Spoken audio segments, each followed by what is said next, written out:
So we take a look at the picture of Satan and what his role was in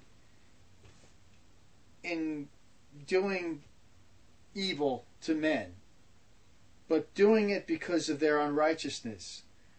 Remember that Satan, the angels came before the Lord, and Satan came with them, and God said to Satan, "Have you considered my servant Job? He's righteous in all he does." And Satan says, "Well, take away what he has, and he'll curse you to your face." And notice what was said here. And then God said, "Go ahead." God said to Satan, "Strike down Job and take his family and kill his kids and do all this evil to Job." And Satan carried it out, waiting for the test here. Right? And Job answered and said, "The Lord giveth and the Lord taketh away. Blessed be the name of the Lord."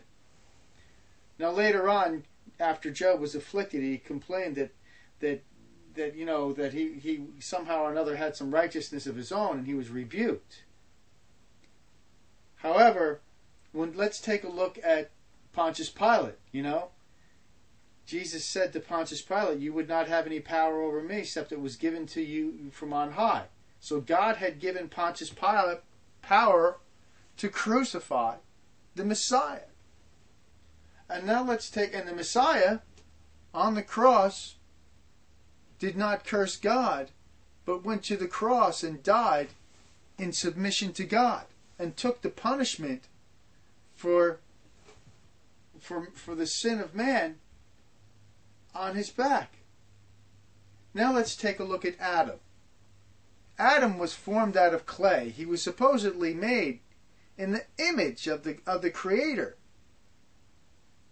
And we look at him, and he rebelled when he was tested. And he did it for a piece of fruit. Job was stricken with boils. His family was taken away and said, "Blessed be the name of the Lord." But for a piece of fruit, Adam said, "I will not have you over me. I want to be like God, knowing good and evil for myself." And you say that Adam was perfectly good? No. Adam was made to fail. It's obvious. God had created a vessel for dishonor that later he had to cover with skins. And Eve had done the same thing. So what good is in man but rebellion? And man says, "Well, we have rights." And God says, "I make the clay." What part of "I make the clay" didn't you understand? Well, that's not right. That's not fair. Well, if you know that God is the true God, and you don't, and some sort of rebellious heart has been taken out of you, or you've been given eyes, the scales have been taken off because of your own pride, that you don't want to submit to such a God, and you see his salvation, you have the free will by the will that's in you to choose him. As it is, the name of Jesus is being spread throughout the whole earth, and the reason why people rebel against God is because they suppress truth in their pride. This is all in Romans chapter 1.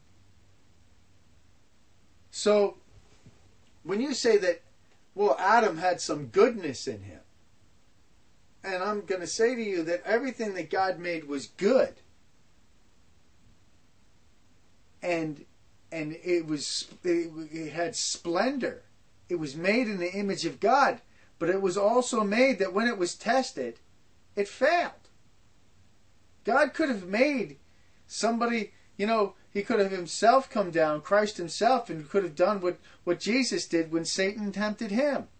He hadn't eaten for 40 days. Right? And Jesus said to Satan, after Satan said, "To make these rocks into bread, command these stones, and eat." And Jesus said to Satan, "Man does not live by bread alone, but every word that comes out of the mouth of the Father." Yet to the mouth of the Father, he said to Adam, "Of this fruit you shall not eat."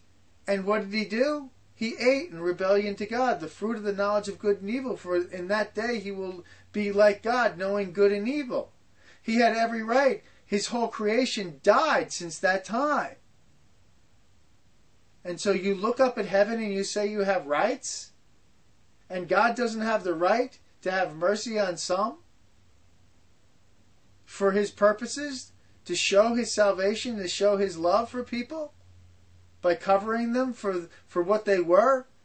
Those people who understand what they are, dirt, have actually had been in the eye of the Creator to be a vessel of honor?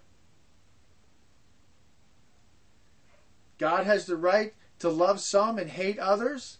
As he says, I loved Jacob I love, Esau I hated. He doesn't have the right? Well, there's unrighteousness with God, may it never be. Does not the potter have the right over the clay? For it was said unto Moses, I will have mercy on whom I have mercy, and I will have compassion on whom I have compassion. I'm the Lord that made the world. I made the universe. I made everything. I made calamity. This is all in Isaiah chapter 44. Now I know that this is hard to hear, that a rebellious piece of clay is not good enough to have rights. You know, you're all saying, we have rights, we have rights. If you were talking to a government, that would be a different story. But you're talking back to your Creator. You ought to put your hand over your mouth. Submit to Christ if you're told. And stop thinking of yourself more highly than you ought. And in humble submission, accept the word planted in you that's able to save your souls. Thank you very much.